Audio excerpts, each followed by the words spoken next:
공수처는 한 기자의 통신 자료를 여러 차례 집요하게 확인하기도 하고 하루에 법조팀 보고선상에 있는 여러 기자의 통신 자료를 동시에 확인하기도 했습니다. 저희는 당연히 공수처에 왜 이런 일이 있었는지 확인을 요청했습니다. 공무원도 아닌 언론사 기자와 간부의 통신 기록이 왜 필요했는지 물었습니다. 이에 대해 공수처는 공무상 기밀 누설 사건을 조사하던 중 사건 대상자의 통화 기록을 확인한 것뿐이라고 했습니다.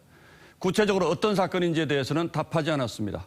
이런 식이라면 저희 같은 경우가 아니더라도 수많은 일반인들이 똑같은 피해를 입을 수 있다는 우려를 하지 않을 수 없게 됐습니다. 이어서 주원진 기자가 보도합니다. 인상착의 등에 대한 뒷조사를 한 것으로 파악됐습니다. 언론 자유를 위축시킬 수 있다는 지적이 나옵니다. TV조선이 보도 뒷조사 의혹을 제기한 다음 날인 6월 4일 공수처는 입장문을 냈습니다.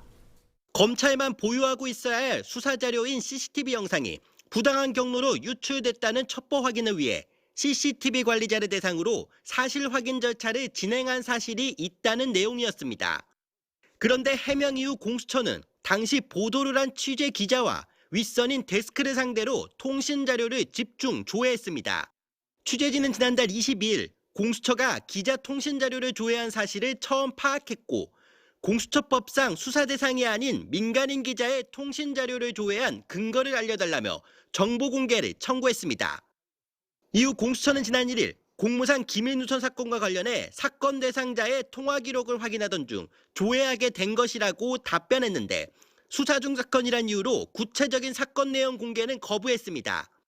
법조계 일각에선 공수처가 수사 대상과 접촉했을 가능성이 있는 특정 언론사 기자들을 출연해 역으로 통신 기록을 살펴봤을 수 있다는 분석도 나옵니다.